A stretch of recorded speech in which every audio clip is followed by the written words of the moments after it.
ജയറാം എന്ന നടന്റെ ഒരു പീക്ക് ടൈം ഏതാണെന്ന് ചോദിച്ചു കഴിഞ്ഞാൽ അതൊരു 94 മുതൽ ഉള്ള ഒരു കാലഘട്ടമാണ്. ഏകദേശം ഒരു 99 വരെയൊക്കെ ആ ഒരു ടൈം പീരീഡ് നിലനിന്നിരുന്നു. അത്ര എല്ലാ വർഷവും ഹിറ്റുകൾ കൊടുത്തിരുന്നു. അപ്പൊ നമ്മൾ കഴിഞ്ഞ എപ്പിസോഡ്സ് ഒക്കെ ജയറാമിന്റെ 94, 95, 96 ഒക്കെ ചെയ്തിട്ടുണ്ടായിരുന്നു. അപ്പൊ ഇതിപ്പോ 1997 എന്ന വർഷം, ആ വർഷത്തെ ജയറാമിന്റെ സിനിമകളെ കുറിച്ചാണ് ചർച്ച ചെയ്യാൻ പോകുന്നത്.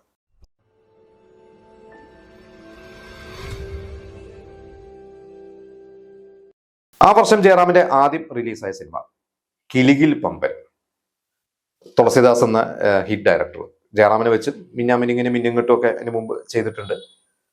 ഗംഭീര ഒരു സിനിമ തന്നെയായിരുന്നു ശരിക്കും അത് കിലുകിൽ പമ്പൻ. കാരണം ഒരു ചെറിയൊരു 2 വരി 3 വരിയിലൊക്കെ നമുക്ക് അതിന്റെ കഥയൊക്കെ പറയാം. പക്ഷെ നല്ല രസമായിട്ട് സ്ക്രിപ്റ്റ് ചെയ്തിട്ടുണ്ട്. ശശിധരൻ ആറാട്ട് വഴി എന്ന ആ 90s ഒരുപാട് ഹിറ്റുകൾ, രാജസ്ഥാനിന്റെ തുളസിദാസിന്റെ ഒക്കെ വിജി തമ്പിയുടെ ഒക്കെ സിനിമകളിൽ ഹിറ്റ് കൊടുത്തിട്ടുള്ളത്. ഇത് ശരിക്കും ഒരു ജയറാം സിനിമ എന്ന് പൂർണ്ണമായിട്ട് പറയാൻ പറ്റില്ല. കാരണം ജയറാമിന്റെ ഒപ്പം ആ ഒരു സിനിമയിൽ ജഗതി ശ്രീകുമാറും ശരിക്ക് പൂണ്ട് വിളയാടിയിട്ടുണ്ട്. പിന്നെ ഇന്ദ്രൻസ് ഉണ്ട്, ഒരുപാട് പേരുണ്ട് ആ ഒരു സിനിമയിൽ. അത് എനിക്ക് തോന്നുന്നു അന്നത്തെ കാലത്ത് ആ ഒരു ബഡ്ജറ്റിൽ, അന്നത്തെ ഒരു ജയറാമിന്റെ ഒരു ബഡ്ജറ്റിൽ അത്യാവശ്യം നല്ല രീതിയിൽ തന്നെ ആ ഒരു സിനിമ അന്ന് ചെയ്തിട്ടുണ്ട്. അത് ഓവർ ബഡ്ജറ്റ് എന്നല്ല, പക്ഷെ വേറെ ഒരു കോംപ്രമൈസ് ഒന്നും ചെയ്യാതെ തന്നെ ചെയ്തിട്ടുള്ള ഒരു സിനിമ തന്നെയാണ്. അതിൽ വാണി വിശ്വനാഥാണ് നായികയായിട്ടുള്ളത്. പക്ഷെ എനിക്ക് അങ്ങനെ നായിക പ്രാധാന്യമല്ല, കാവേരി എന്ന നായികയ്ക്കാണ് കൂടുതൽ അതിൽ പ്രാധാന്യമുള്ളത്. മധുബാലൻ നല്ല റോളുണ്ട്. ഞാൻ ഇപ്പോഴും റിപ്പീറ്റ് ആയിട്ട് ടി വിയിൽ വരുമ്പോൾ അല്ലെങ്കിൽ അതിന്റെ യൂട്യൂബിലൊക്കെ എടുത്തിട്ട് സ്ഥിരമായിട്ട് അതിന്റെ സീറ്റ്സ് ഒക്കെ കാണുന്നതാണ് ഇവർ രണ്ടുപേരും കൂടിയുള്ള കോമ്പിനേഷൻ. പ്രത്യേകിച്ച് അതിലൊരു പ്രേതമായിട്ട് ഇന്ദ്രൻസ് വരണതും ഒക്കെ. ആ ഒരു സിനിമ കിലുകിൽ പമ്പരവും അതുപോലെ മമ്മൂട്ടിയുടെ ഗോഡ്മാൻ ആണ് തോന്നുന്നു. ഈ 2 സിനിമയും ഏകദേശം ഒരേ സമയത്താണ് ഇറങ്ങിയത്. രണ്ടും ഗോഡ്മാനും വിജയമായിരുന്നു. പക്ഷെ അന്ന് കിലുകിൽ പമ്പരമാണ് കൂടുതൽ അന്ന് വിജയിച്ചതെന്നാണ് എൻ്റെ ഒരു ഓർമ്മ. കാരണം കിലുകിൽ പമ്പരത്തിന് ടിക്കറ്റ് കിട്ടാതെ ഗോഡ്മാന് പോവുക, അങ്ങനെയൊക്കെ ആ പലവരും അങ്ങനെയൊക്കെ അന്ന് പറഞ്ഞു കേട്ടിട്ടുണ്ട്. ഗോഡ്മാൻ കണ്ടത് കിലുകിൽ പമ്പരത്തിന് ടിക്കറ്റ് കിട്ടാതെയാണ് പോയതെന്നൊക്കെ കേട്ടിട്ടുണ്ട്. എന്തായാലും കിലുകിൽ പമ്പരം ജയറാമിന്റെ ആ വർഷത്തെ ആദ്യത്തെ ഒരു ഹിറ്റ് തന്നെയാണ്. പിന്നെ അത് കഴിഞ്ഞിട്ട് ആ ഒരു വിഷു സീസണില്, വിഷുവിനോടനുബന്ധിച്ചിട്ട് ജയറാമിന്റെ 2 സിനിമകളുണ്ട്. എനിക്ക് കൃത്യമായിട്ട് ഡേറ്റ് ഓർമ്മയില്ല. 2 സിനിമകൾ, ഒന്ന് സത്യനന്ദിക്കാട് ജയറാം കൂട്ടുകെട്ടുണ്ടായി, ഹിറ്റ് കൂട്ടുകെട്ട് തൂവൽ കൊട്ടാരത്തിന് ശേഷം അവരൊന്നിക്കുന്ന ഇരട്ട കുട്ടികളുടെ അച്ഛൻ. മറ്റൊന്ന് റാഫി മെക്കാട്ടിന്റെ സൂപ്പർമാൻ. ഇത് 2 പേരും ജയറാമിന് ഇതിനു മുമ്പ് ഒരുപാട് ഹിറ്റുകൾ കൊടുത്തു. റാഫി മെക്കാട്ടിൻ റൈറ്റർ എന്ന രീതിയിലും ജയറാമിന് ഹിറ്റുകൾ കൊടുത്തു. അത് കഴിഞ്ഞിട്ട് അവർ ഡയറക്ട് ചെയ്ത പുതുക്കോട്ടയിലെ പുതുമണവാളൻ എന്ന ഒരു സിനിമ അവർ ചെയ്യുന്നു, അത് ഹിറ്റ് കൊടുക്കുന്നു. അത് കഴിഞ്ഞിട്ടാണ് അവർ സൂപ്പർമാനിലേക്ക് കിടക്കുന്നത്. സൂപ്പർമാൻ എന്ന സിനിമ ശരിക്ക് അതൊരു ജയറാമിന്റെ സ്ഥിരം ഒരു ഹ്യൂമർ അല്ലെങ്കിൽ ഒരു ഫാമിലിയുടെ അപ്പുറത്തോട്ട് ജയറാമിന് ശരിക്കും ഒരു മാസ് ഹീറോ എന്നുള്ള ഒരു ലെവലിലുള്ള ഒരു പടം തന്നെയാണ് ശരിക്കും സൂപ്പർമാൻ എന്ന് പറയുന്നത്. ആക്ഷൻ ഉണ്ട്, അതിൽ ഇമോഷൻസ് ഉണ്ട്, ഹ്യൂമർ ഉണ്ട്, എല്ലാം കൂടിയിട്ടുള്ള ഒരു മിക്സ് ആണ്. എനിക്ക് തോന്നുന്നു ജയറാമിന്റെ ഒരു മാസ് ഹീറോ അല്ലെങ്കിൽ അങ്ങനത്തെ റോളുകൾ ജയറാമിന്റെ ആക്ഷൻ മൂഡിലേക്കൊക്കെ പോയിട്ടുള്ള സിനിമകളൊക്കെ ഭൂരിഭാഗം പരാജയപ്പെട്ടിട്ടുണ്ട്. പണ്ട് മറുപുറം പോലത്തെ സിനിമയോ അല്ലെങ്കിൽ ആ കാലാളപ്പട നമുക്കൊരു ആക്ഷൻ എന്ന് പറയാൻ പറ്റില്ല. എങ്കിലും രണ്ടാം വരവ്, പുതിയ കരുക്കൾ, അങ്ങനെയൊക്കെ 80s അവസാനം ജയറാം അല്ലെങ്കിൽ 90s തുടക്കമൊക്കെ ജയറാം കുറച്ച് ആക്ഷൻ സിനിമകൾ ചെയ്തിട്ടുണ്ട്. അതൊന്നും അങ്ങനെ വിചാരിച്ച പോലെ വിജയിച്ച സിനിമകളല്ല. പക്ഷെ സൂപ്പർമാൻ എനിക്ക് തോന്നുന്നു ആ കൂട്ടത്തിൽ ജയറാമിന്റെ ഒരു സ്ഥിരം ഒരു ഹ്യൂമർ ക്യാരക്ടറിന് അപ്പുറത്തോട്ട് ജയറാമിനെ ഒരു മാസ് ഹീറോ എന്നുള്ള രീതിയിലുള്ള ഒരു ക്യാരക്ടറാണ് ശരിക്കും സൂപ്പർമാൻ സിനിമ. അതിൽ ശോഭന, ജഗദീഷ്, നെടുമുടി വേണു, നല്ല ഒരു സിനിമ തന്നെയായിരുന്നു. അതിന്റെ ക്ലൈമാക്സ് ഒക്കെ നമുക്കറിയാം, അതൊരു റാഫി മെക്കാട്ടിൻ സ്റ്റൈൽ ഓഫ് ഒരു ക്ലൈമാക്സ് തന്നെയാണ്. അപ്പുറത്തെ ഇരട്ടക്കുട്ടികളുടെ അച്ഛൻ ആണെങ്കിൽ അതൊരു വിചാരിച്ച പോലെ തൂവൽ കൊട്ടാരത്തിന്റെ ഒരു വിജയം റിപ്പീറ്റ് ചെയ്യാൻ സാധിച്ചിരുന്നില്ല ആ ഒരു സിനിമയ്ക്ക്. പക്ഷെ അതും നല്ലൊരു സിനിമയായിരുന്നു. അതൊരു എനിക്കൊരു സി വി ബാലകൃഷ്ണന്റെ ഒരു കഥയാണ്. സി വി ബാലകൃഷ്ണന്റെ ഒരു കഥയുടെ ബേസ് ചെയ്തിട്ടാണ് ആ ഒരു സിനിമ. ശ്രീനിവാസൻ തന്നെയാണ് ആ ഒരു സിനിമയുടെ സ്ക്രിപ്റ്റ് ചെയ്തിരിക്കുന്നത്. അന്ന് ശരിക്കും ആ സിനിമയുടെ പേരിടാൻ സത്യനന്ദിക്കാടിന്റെ മനസ്സിലുണ്ടായിരുന്നത് 2 പെൺകുട്ടികളുടെ അച്ഛൻ, അങ്ങനെയായിരുന്നു ആ സിനിമ പേര്.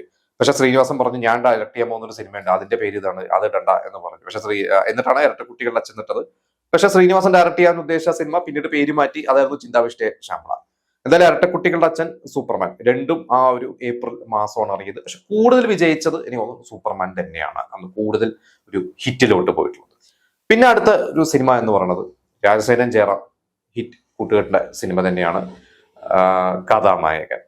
കഥാനായകൻ സിനിമ അതും ഒരു സൂപ്പർ ഹിറ്റ് തന്നെയാണ്. അതൊരു ഗംഭീര സിനിമ തന്നെ. ശരിക്കും അതിൽ കഥാനായകൻ ജയറാം അല്ല, ജയറാമിന്റെ അച്ഛനായിട്ട് ചെയ്ത അദ്ദേഹമാണ് ശരിക്കും കഥാനായകൻ.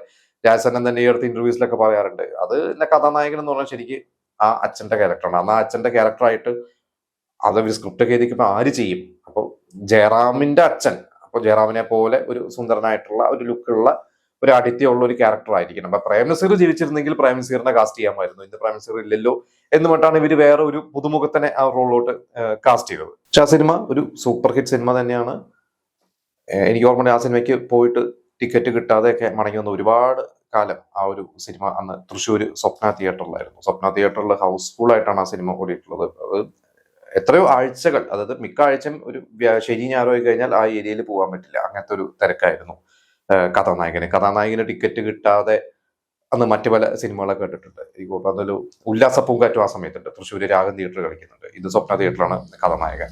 അപ്പൊ അന്ന് ഉല്ലാസ പൂങ്കാറ്റും അങ്ങനെയുള്ള ചില സിനിമകളൊക്കെ ആ സമയത്ത് തിയേറ്ററിലുണ്ട്.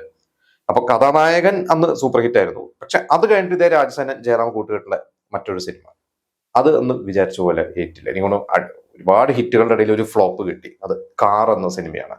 അത് ഫ്ലോപ്പ് എന്ന് പറഞ്ഞാൽ എത്രത്തോളം അന്ന് നിർമ്മാതാവ് നമുക്കറിയാം, ആ ഒരു സിനിമയുടെ പെട്ടിയായിട്ട് മദ്രാസ് എന്ന് വരുന്ന വഴിക്കായിരുന്നു അതിൽ പ്രൊഡ്യൂസർ മരിക്കുന്നത്. പ്രൊഡ്യൂസറും അതിലൊരു അസോസിയേറ്റ് ഡയറക്ടറുമാണ് മരിക്കുന്നത്. പിന്നെ ഒരു അസിസ്റ്റന്റ് ഡയറക്ടർ ഉണ്ടായിരുന്നു. അദ്ദേഹം പക്ഷെ അന്ന് പരിക്കുണ്ടായിരുന്നു. അദ്ദേഹം പിന്നീട് രക്ഷപ്പെട്ടു. ഞാൻ പേര് മറന്നുപോയി. അദ്ദേഹം പിന്നെ സീരിയൽ ഡയറക്ടറൊക്കെയാണ്.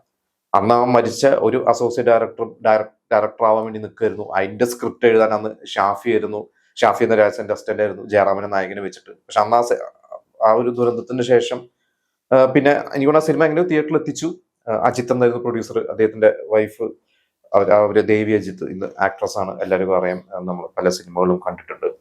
ആ സിനിമ അത് കാറ് ശരിക്കും നല്ലൊരു സിനിമയായിരുന്നു. പക്ഷെ എന്തോ ആളുകൾക്ക് അന്ന് കണക്ട് ആയില്ല. അത് കൂടുതൽ ആളുകൾക്ക് അതൊരു സ്ഥിരം രാജസേനൻ പാറ്റേണിലുള്ള ഒരു സിനിമയല്ല, വേറൊരു ടൈപ്പ് ഓഫ് ചെറിയൊരു ത്രില്ലർ മൂഡും നമുക്കറിയാം. ആ ഒരു സിനിമ കണ്ടുകൊടുക്കാൻ. പക്ഷെ എനിക്ക് ഭയങ്കര ഇഷ്ടമുള്ള ഒരു നമ്മുടെ ജനാർദ്ദന്റെ നല്ല രസമുള്ള ഒരു ക്യാരക്ടറായിരുന്നു. പിന്നെ എനിക്കൊന്നും അതിലെ ഒരു വില്ലൻ ക്യാരക്ടർ ഒക്കെ ചെയ്തത് അത്ര എസ്റ്റാബ്ലിഷ്ഡ് അല്ലാത്തൊരു ആക്ടറാണ്. കുറച്ചും കൂടി നല്ലൊരു കാസ്റ്റിംഗ് ആയിരുന്നെങ്കിൽ ചിലപ്പോൾ നല്ലൊരു സിനിമയായി മാറുമായിരുന്നു എന്ന് എനിക്ക് തോന്നുന്നു. അടുത്തത് വീണ്ടും ജയറാമിന്റെ പ്രിയപ്പെട്ട സംവിധായകൻ കമൽ, രഞ്ജിത്ത് സ്ക്രിപ്റ്റ്, കൃഷ്ണകുടിയിൽ ഒരു പ്രണയകാലത്ത്. അത് 97 ഓണം സീസണിലാണ് ആ സിനിമ തിയേറ്ററിൽ ഇറങ്ങി. വിദ്യാസാഗറിന്റെ സോങ്സ്. ആ സിനിമയെ കുറിച്ചും പ്രത്യേകിച്ച് ഒന്നും പറയേണ്ട, അതിഗംഭീരമായിട്ടുള്ള സിനിമയാണ്. നല്ല കാസ്റ്റിംഗ് ആണ്. ബിജു മേനോന്റെ നല്ലൊരു ക്യാരക്ടർ. ബിജു മേനോൻ ആ സിനിമയ്ക്ക് സ്റ്റേറ്റ് അവാർഡ്, ആദ്യമായിട്ടൊരു സ്റ്റേറ്റ് അവാർഡ്, സഹനടനുള്ള അവാർഡ് കിട്ടുന്ന സിനിമയാണ്.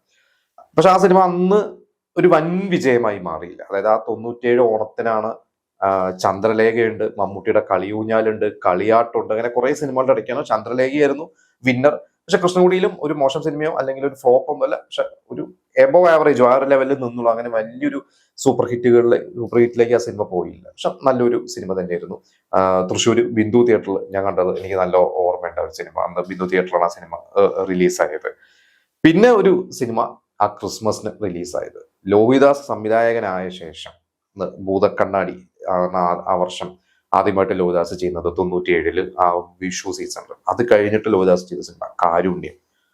അതും ബോക്സ് ഓഫീസിൽ അങ്ങനെ വലിയൊരു വിജയമല്ല, പക്ഷെ ഒരു അതിഗംഭീര സിനിമയാണ്. എനിക്കൂടെ ലോഹിദാസ് സംവിധാനം ചെയ്ത സിനിമകളിൽ എനിക്ക് ഏറ്റവും പ്രിയപ്പെട്ട ഒരു സിനിമ തന്നെയാണ് കാരുണ്യം. ജയറാമിന്റെ ഒരു കരിയർ എടുത്തു കഴിഞ്ഞാൽ ഒരു മികച്ച ഒരു 10 ക്യാരക്ടേഴ്സ് എടുത്തു കഴിഞ്ഞാൽ അതിൽ കാരുണ്യം ഉണ്ടാവും. അതിൽ മുരളി അതിഗംഭീരമായിട്ടുള്ള റോളാണ്. ദിവ്യ ഉണ്ണിയുണ്ട്, ഒരുപാട് സ്റ്റാർ കാസ്റ്റ് ഉണ്ട്. അതിൽ നല്ല ഗംഭീരമായിട്ടുള്ള ഇമോഷൻ സിനിമ തന്നെ. ഏറ്റവും പ്രിയപ്പെട്ട ഒരു സീൻ എന്ന് പറഞ്ഞാൽ നമ്മൾ ഇന്നും കണ്ടി നമ്മൾ കരഞ്ഞു പോകുന്ന ഒരു സീനാണ്. അതിൽ ജയറാമിന്റെ അമ്മ മരിച്ച ശേഷം അത് അറിയാതെ മുരളി വരുന്നതും ജയറാം മുരളിയോട് അത് പറയുന്നതും മുരളിയുടെ റിയാക്ഷനും ഒരുപാട് സീൻസ് ഉണ്ട്. എനിക്ക് തോന്നുന്നു ഒരുപാട് ആ കാലഘട്ടത്തിൽ അല്ലെങ്കിൽ ഇന്നായാലും ഈ പഠിത്തമൊക്കെ കഴിഞ്ഞ് തൊഴിലില്ലാത്ത പല ചെറുപ്പക്കാർ വീട്ടിൽ അച്ഛനെ പേടി, അച്ഛനെ ഫേസ് ചെയ്യാൻ നടക്കുന്ന ചെറുപ്പക്കാർ, ഇവർക്ക് ഭയങ്കരമായിട്ട് കണക്ട് ചെയ്യാൻ പറ്റുന്ന ഒരു ക്യാരക്ടറാണ്. പക്ഷെ എനിക്ക് തോന്നുന്നു ആ സിനിമ കൂടുതൽ എത്താൻ പറ്റാതെ വരുന്ന അതിന്റെ ഒരു കണ്ടന്റും അത്ര ഒരു സീരിയസ് കണ്ടന്റ് ആണ്. നമുക്കറിയാം ജയറാം ജോലിയൊന്നും കിട്ടാതെ അവസാനം അച്ഛൻ സർവീസിലിരുന്ന് മരിച്ചാൽ ജോലി കിട്ടുമെന്ന് വിചാരിച്ചാൽ അച്ഛനെ കൊല്ലണോ എന്ന് വരെ ചിന്തയിലോട്ട് ജയറാം പോകുന്ന അങ്ങനത്തെ ഒരു ക്യാരക്ടറൊക്കെ ആയതുകൊണ്ടായിരിക്കാം കൂടുതൽ ഒരു ജനകീയമായിട്ട് മറ്റ് ജയറാം സിനിമകൾ പോലെ ആവാതിരുന്നത്. പക്ഷെ എന്തുകൊണ്ടും ഒരു ഗംഭീര സിനിമ തന്നെയായിരുന്നു. ഞാൻ തൃശ്ശൂർ രാഗം തിയേറ്ററിലാണ് സിനിമ കണ്ടിട്ടുള്ളത്, എനിക്ക് നല്ല ഓർമ്മയുണ്ട്. അപ്പോൾ ഇത്രയും സിനിമകളാണ് ജയറാമിൻ്റെതായിട്ട് ആ ഒരു വർഷം ഇറങ്ങി. ഇതിലും ഒരുപാട് സിനിമകൾ വിജയമാണ്. എനിക്കൊന്ന് കാർ എന്ന് പറയുന്ന സിനിമ ഒഴിച്ച് ബാക്കി എല്ലാ സിനിമയും വിജയിച്ച സിനിമകളാണ്. ചിലത് സൂപ്പർ ഹിറ്റ്, ചിലത് ആവറേജിൽ ഒതുങ്ങി. ഇതിൽ നിങ്ങൾ എല്ലാവരും സിനിമ തിയേറ്ററിൽ പോയി കണ്ടിട്ടുണ്ടോ? ഇതിൽ നിങ്ങളുടെ ഫേവറേറ്റ് സിനിമകൾ പലതുണ്ട്. അപ്പൊ എനിക്ക് ഇഷ്ടപ്പെട്ട സിനിമകളൊക്കെ പറഞ്ഞു. എനിക്ക് എല്ലാ സിനിമകളും എനിക്ക് ഇഷ്ടമാണ്. അതിൽ എല്ലാം ഓരോരോ ടൈപ്പ് ഓഫ് ജോണേഴ്സിലുള്ള സിനിമകളാണ്. അതിൽ സൂപ്പർമാൻ എനിക്ക് ഭയങ്കര ഇഷ്ടപ്പെട്ട സിനിമയാണ്. കാരുണ്യം എനിക്ക് ഇഷ്ടപ്പെട്ട സിനിമയാണ്. കിലുകിൽ പമ്പരം ഇപ്പോഴും റിപ്പീറ്റ് ആയിട്ട് കാണുന്ന ഒരു സിനിമയാണ്. കൃഷ്ണകുടിയിൽ പ്രണയകാലത്ത് നല്ലൊരു സിനിമയാണ്.